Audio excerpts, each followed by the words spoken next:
diffusé aujourd'hui le premier journal télévisé de l'exécutif MBA de la 8e promotion de l'ESA. Pour l'IMBA, c'est une première initiative encadrée par notre cher professeur, M. Christian Lujan. Voici les titres. Notre éphéméride. Les 12 bonnes raisons pour booster sa carrière avec un IMBA. ESA Uni, quel esprit d'équipe. Du stress à la performance, quelle démarche. Étranger dans sa propre famille. Quel rôle pour l'ESA dans l'économie algérienne. Bonjour tout le monde. Bonjour Fada. Bonjour père. Ça va? Ça va bien, super. Comment? Ça va? Ça va? Vous allez bien? Pas très bien, bien arrivé. Ça va, merci. Et vous? C'est le dernier jour. Ça hein. va? Ah oui, c'est aujourd'hui le dernier cours. 18 mois. Intérêt pas? Ah oui, c'est 18 mois de dur labeur quand même. Mais je pense que ça nous a apporté beaucoup. Oui, pour ça, oui. Les moments du bonheur, de convivialité et de travail intensif, c'est notre éphéméride et c'est fait par Hamid et Karim.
A dû effectuer 12 travaux pour aller chercher son Eurydice, comme nous pour aller chercher notre IMBA. C'est notre sujet numéro 1 et c'est fait par Lies, Karim, Mohamed et Souad. Je pense que le besoin de l'ESA s'est fait ressentir du moment où j'ai fait un changement de carrière d'un ancien fonctionnaire vers un nouveau chef d'entreprise familiale, où les besoins de compétences managériales se sont fait vite ressentir. Et les connaissances, ce qui me manquait, c'était des connaissances financières, de stratégie, de marketing. Tout ça, je l'ai appris à l'ESA et j'en suis fier. Aussi, pour moi, l'ESA, c'est le MBA 8 et l'ESA, c'était une thérapie du moment où j'ai fait un point sur ma personne, sur mon entourage familial, mon entourage professionnel. Et c'est un travail de remise en soi, de remise en cause, un travail qu'on a fait beaucoup sur l'esprit managérial, c'est un travail qui a été fait sur soi. Aussi, c'est un bain du bronze du moment où j'ai fait, c'est la dernière fois que j'ai fait les études, je relève depuis 23 ans. Maintenant, je retourne au banc d'école avec de nouveaux amis, de nouvelles connaissances. On fait des travaux de groupe et c'est un challenge pour moi. C'est un choix de l'entreprise en perspective de la nouvelle réorganisation où je suis appelé à assumer la fonction de directeur général adjoint chargé de l'exploitation. Vous voyez donc c'est un temps plein vers cette nouvelle fonction. Pourquoi à l'ESA d'Alger? Parce que je considère que pour le CV et la carte de visite, c'est une excellente école au niveau local et voire même à l'échelle du Maghreb. Je termine aussi par vous dire que l'ESA et le MBA, ça vous change un homme, parce que moi qui étais plutôt costume-cravate, je suis passé à jean et look un peu plus décontracté, et merci. Je suis Head of Controlling du Maghreb dans une multinationale. Je peux vous résumer mes raisons en 3 points. Premier point, c'est un projet de vie pour moi, du fait qu'après 17 ans de travail en tant que IT consultant international, donc j'ai décidé de faire un basculement de ma vie professionnelle en allant dans le controlling. Ça, c'est premièrement. Deuxième point, c'est un bol d'air. C'est un bol d'air parce que ça me permet de changer un petit peu l'atmosphère avec le climat de travail stressant qui existe dans des multinationales. Donc ça me permet un petit peu de déconnecter, de connaître d'autres cultures, d'autres entreprises, d'autres camarades, d'autres pratiques. Troisième et pour moi c'est le plus important, c'est un challenge. C'est un challenge à 3 niveaux. Premièrement, du point de vue de ma vie familiale, ma vie professionnelle et ainsi que ma vie estudiantine. Donc il fallait trouver un consensus et concilier entre les 3. Je vous dirais que ça n'a pas été facile pour moi, surtout les derniers temps, parce que mon fils était tombé malade. Mais bref, ça a été une opportunité pour moi de développer mes compétences personnelles.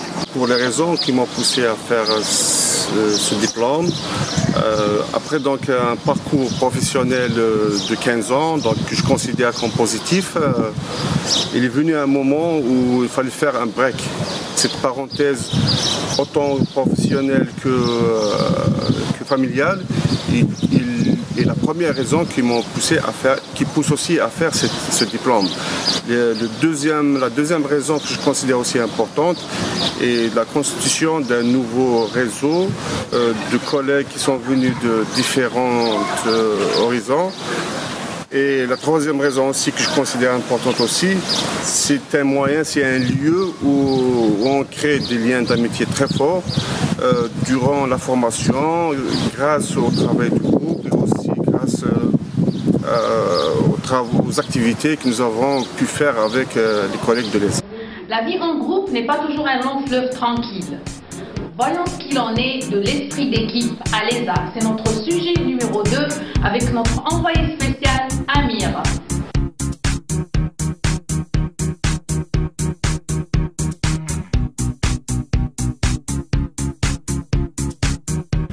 Bonjour, c'est le 16 février 2012 que nous sommes rencontrés pour la première fois à l'ESA. D'ailleurs, ici même, une photo a été immortalisée à l'occasion.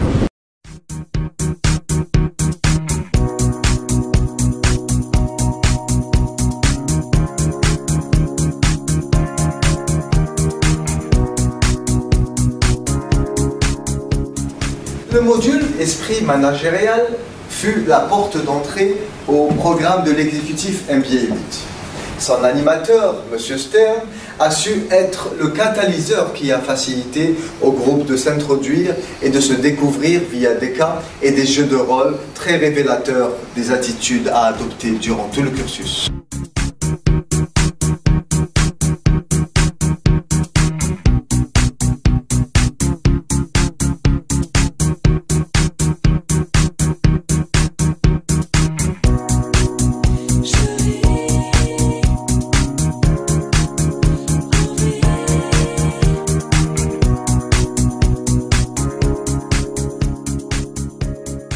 Afin de renforcer l'esprit d'équipe et pérenniser le comportement adéquat, une charte a été mise en place par les étudiants pour tracer les lignes de conduite à respecter durant tout le cursus. Et pour détendre l'esprit d'équipe et la relation entre les étudiants en dehors de l'ESA, il a été décidé d'organiser des dîners pour partager ensemble un moment de convivialité avec les professeurs. Il a été décidé également d'organiser des workshops sur les thèmes qui pouvaient intéresser les étudiants. Hélas, toutes ces initiatives n'ont pas eu les résultats escomptés. L'esprit de concurrence et de clanisme s'est installé au sein de notre promotion du fait qu'une partie des étudiants était focalisée sur les notes.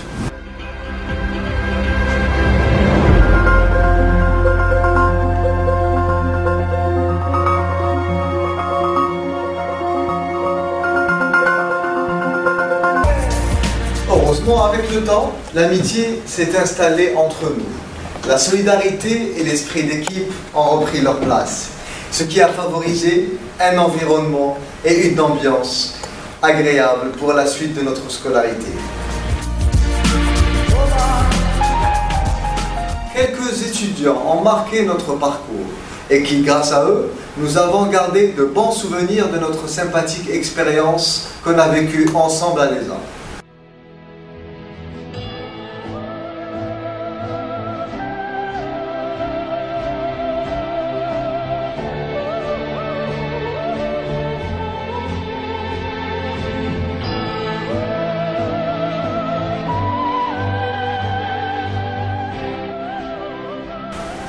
Nous avons gardé le meilleur pour la fin. Les étudiants ont élu et à l'unanimité notre cher ami Karim Aberkan pour son sens de solidarité, de partage et de l'amitié dont il a fait preuve durant tout le cursus à l'ESA. Bravo Karim. Voici quelques avis d'étudiants de notre promotion. À travers tout le parcours que nous avons eu à l'ESA, il est clair que nous avons appris beaucoup de choses, spécialement sur les rapports humains, sur le rapport esprit d'équipe.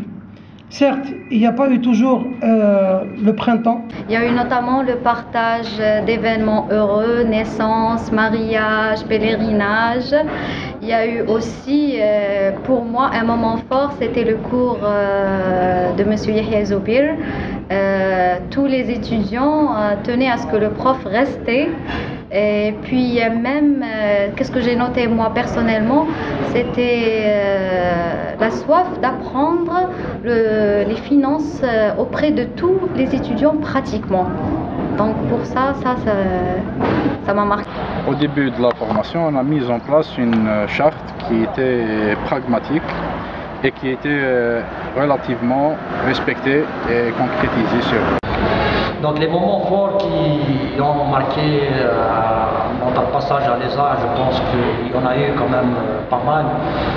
Il y a eu l'intensité des moments d'examen qu'il fallait surmonter. Il y a eu aussi des moments où nos collègues ont eu des naissances. Certains se sont mariés, d'autres ont été au lieu saint. Donc ça nous a permis de partager tous ces moments et de consolider nos liens à travers ces événements heureux, bien sûr. Durant le parcours, on a vécu pas mal d'événements, surtout le mariage de mon collègue Amir et le pèlerinage de l'IS surtout, et la naissance d'une fille de Fatah Gougan. Pour moi, l'esprit d'équipe dans cette promo a été relativement respecté, avec deux phases complètement différentes. Je pense qu'il y a des hauts et des bas, mais en grosso modo, il y avait un bon esprit d'équipe. Je pense que le sentiment de compétitivité qui est nécessaire pour faire avancer les choses n'a pas impacté négativement l'esprit d'équipe. Pour preuve, il y a eu beaucoup d'échanges d'expériences professionnelles, des échanges sur nos connaissances, des échanges de documents. Donc l'exigence de compétitivité qui est un sentiment humain n'a pas eu une influence négative sur notre esprit. Chaque jour passé à l'ESA était marquant pour moi. Surtout l'ambiance durant les cours, les 3 jours qu'on passe ensemble chaque mois. Il est clair qu'à travers tout le parcours que nous avons eu à l'ESA, nous avons appris beaucoup de choses. Nous avons passé des moments difficiles, certes, mais je suppose que sur le rapport humain, sur le rapport esprit d'équipe, ça nous a apporté beaucoup de choses. Aujourd'hui, avec un peu de recul, je suis sûr et certain que chacun de nous est sorti avec un plus.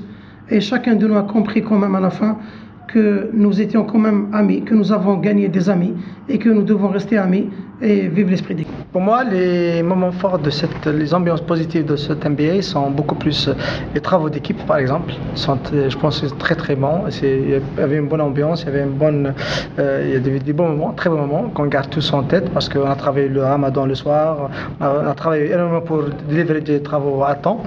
Pour l'ambiance familiale et tout ce qui se dégageait dans cette formation, je pense qu'on a partagé des bons moments avec les gens qui se sont mariés aussi, comme Amir qui est avec nous. Malheureusement aussi, on avait perdu des gens de la promo qui nous ont laissés, qui étaient aussi des moments un peu tragiques, comme la dame de l'assurance et Karimou Figo qu'on a perdu aussi, qui est un très bon alimentateur de l'ambiance dans le groupe. Donc je pense que par rapport à la charte qui stipule l'esprit d'équipe, relativement elle a été respectée. Il y a eu plein d'échanges, que ce soit par mail ou après les cours. Il y a eu même des étudiants qui ont participé à aider d'autres étudiants dans leur domaine de compétences. Globalement, je pense que c'était fructueux. Ma conclusion finale par rapport à l'esprit d'équipe qui a prévalu dans cette formation, je pense que il était très bon par moment, excellent par moment, était fragilisé par moment. Je pense aujourd'hui, à la fin de cet MBA, il faut capitaliser de façon qu'on travaille à l'Inch'Allah au-delà de l'MBA. Parce que le but de cet MBA, c'est d'avoir un réseau, de créer un network qui permet aux gens demain de se rencontrer, de s'échanger des idées, de s'épauler dans la vie professionnelle. Pourquoi pas dans la vie personnelle aussi. Donc de garder un peu ce réseau-là pour que l'esprit d'équipe deviendra au-delà des murs de cette école, mais aussi débordera sur la vie professionnelle de chacun de nous. L'esprit d'équipe était un atout pour notre promo et MBA 8. Et personnellement, je remercie Mohamed Tabbani et Toufiq Deboub ainsi que Linda pour le partage des travaux, des documents, des informations tout au long de la formation. Gérer la pression, être au top, être performant, la logique de toujours plus, tant de questions traitées dans notre sujet numéro 3 par Hamid, Fouzia, Sabrina et Karim.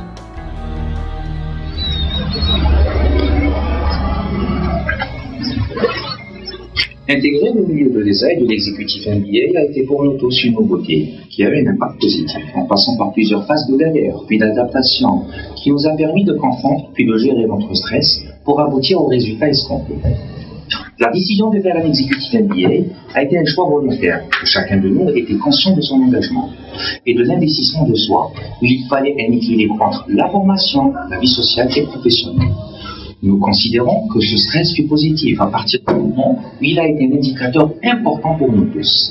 Il nous a menés à l'action et à la compréhension de ce qu'on avait à faire durant cette formation. Allons voir Madame Fouzia pour lui poser la question quand et comment a-t-elle perçu pour la première fois durant cette formation le stress. Mais c'est quand les premières dates d'examen ont été fixées que le stress a été le plus incroyable. Il fallait gérer ce stress, il fallait gérer notre temps, il fallait nous organiser en conséquence, mais il fallait surtout réussir nos examens. La formation m'a permis surtout de transformer le stress négatif en un stress positif. Je prends plus de recul en développant une écoute active vis-à-vis de mes amis de cette promotion. J'encourage toute bonne initiative et nouvelles propositions car j'estime que nous formons une équipe maintenant. Je sais que tout est basé sur le relationnel. Je partage mes idées et les soumets à discussion. Tout comme j'accepte et encourage le travail de mes collaborateurs. Pour moi, cette formation m'a surtout appris que le management est de convaincre et non pas de contraindre. Les examens sur table ont été les plus stressants, mais heureusement que les travaux de groupe nous ont permis de convertir ce stress en stress motivant, en stress positif et qui nous a permis de créer de la valeur. Nous avons fait un travail complet, un travail entraidé et nous nous sommes surtout boostés les uns les autres parce que ce sont dans les moments de difficulté que nous sommes les plus productifs. Cela nous a permis de nous entraider et de combler nos lacunes. Et d'ailleurs, cela a impacté notre vie professionnelle. Et c'est d'ailleurs la question que je voudrais poser à Sabrina. Sabrina, est-ce que tu penses que le stress généré dans le milieu de la formation t'a permis de changer ton cadre professionnel et ton organisation? Gérer mon stress a été un passage obligé pour arriver à concilier ma vie professionnelle avec ma vie sociale. ce qui m'a permis de me réorganiser en me fixant des priorités. J'estime que les travaux effectués avec mes camarades de promo m'ont permis de canaliser mon stress et de prendre conscience que la richesse est dans le partage. Le travail se fait en collaboration où chaque membre peut contribuer à enrichir le travail d'ensemble. Gérer mon stress m'a appris à gérer mon temps finalement en le séquençant par ordre de priorité. Et ceci en donnant à chaque tâche le temps nécessaire et le temps requis. Cette réorganisation à travers le partage et la collaboration a changé ma vision des choses où l'atteinte de l'objectif ne m'apparaît plus comme énorme et inaccessible. Cela a changé complètement nos comportements. Nous avons eu la chance de se rencontrer, nous les Algériens, les cadres supérieurs, et de discuter et de se réunir. Donc la richesse de cette formation se constitue surtout dans le groupe. Dans le groupe et l'approche qui est différente en fonction de secteur d'activité, en expérience et en fonction aussi de l'expérience de chacun, que ce que tout à chacun a acquis pendant toute son expérience. Là, nous avons eu l'occasion de se concerter, de discuter et puis d'apprendre surtout à écouter d'autres avis. Donc, il y avait quelqu'un qui avait dit un jour que la qualité, dans la définition de la qualité, que la qualité commençait par la formation et finissait par la formation. C'est dans ce contexte-là que nous sommes réunis. Pour quel objectif?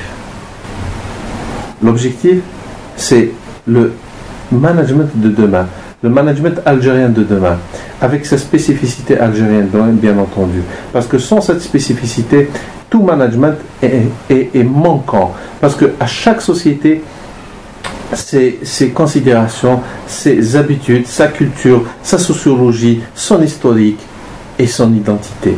Et si on ne prend pas en considération tous ces paramètres-là, nous ne pourrons jamais évoluer convenablement et d'une façon optimale. L'évolution, l'être humain de nature évolue. Mais grâce à cette aptitude à copier ce qui est bon et ce qui est réussi ailleurs et de le faire adapter sur la société algérienne. C'est dans ce contexte-là que nous avons, nous, étudiants de MBA 8, tout en étant dans nos entreprises respectives, nous avons fait des efforts, quand bien même c'était difficile à un certain moment, mais l'effort valait la chandelle, comme on dit, et il faut aller de l'avant. Nous espérons, avec cette formation, au moins atteindre, non, ce serait prétentieux d'atteindre en formation, mais de changer la façon de voir les choses et la façon avec lesquelles on doit manager, avec tous les outils qu'on a eu à débattre avec d'éminents professeurs. Nous avons le choix maintenant d'avoir un autre regard, de faire une introspection interne à nos sociétés et de voir qu'est-ce qu'on peut changer, qu'est-ce qu'on peut apporter de plus. C'est dans ce cadre-là que nous sommes très contents de cette formation, que nous espérons très prochainement rentabiliser chacun dans son secteur. Y a-t-il un modèle type de leadership et spécifiquement pour l'Algérie? Quel enjeu? Quelle réalité? C'est notre sujet numéro 4 et c'est signé Fatah, Karim, Mustafa et Abdelkader. Dans un environnement économique en pleine mutation qui change de plus en plus vite, le management est au centre des préoccupations des entreprises algériennes. En effet, ces entreprises ont besoin de dirigeants libres de penser, d'agir et de trouver des solutions nouvelles à des problèmes de plus en plus complexes. Ces dirigeants ne peuvent plus se contenter de performances économiques et de résultats financiers, mais aussi impérativement doivent impérativement développer les leviers, les processus de la motivation de travail, de prévoir le comportement humain, d'affronter les conflits et de négocier avec les membres de leur équipe. Face à ces défis, et à un moment donné de sa vie professionnelle, le manager algérien doit impérativement suivre une formation en management pour acquérir des compétences nouvelles de haut niveau, une vision stratégique essentielle pour l'accomplissement de ses missions en plein de son organisation. Devenir un manager est un accomplissement personnel. Cependant, il faut garder pied sur terre.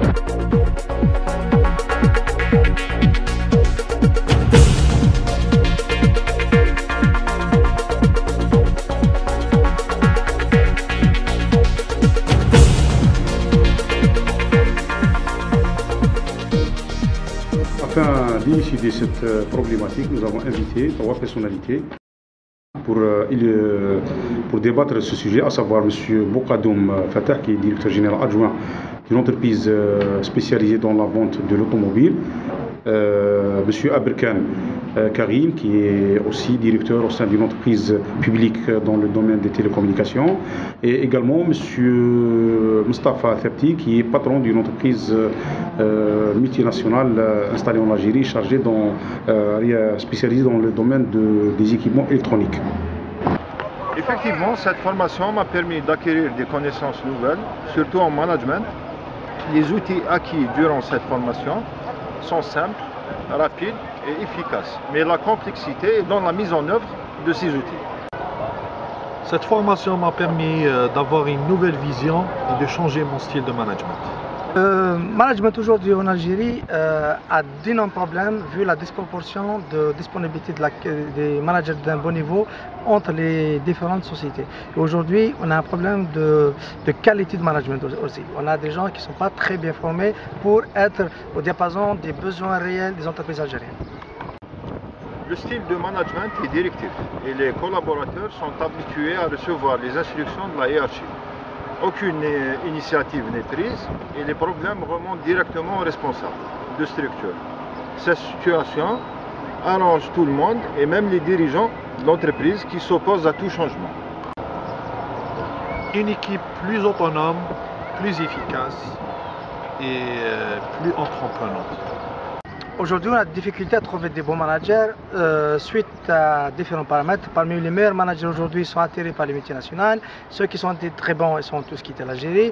Donc, les PME, les PMI et les sociétés privées ont des problèmes à trouver, à recruter les bons managers, faute de formation et de disponibilité et surtout des éléments motivants pour qu'on les attire chez nous.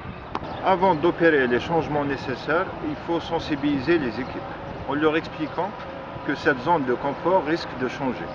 Si le marché est aujourd'hui porteur, il risque de s'effondrer dans les années à venir.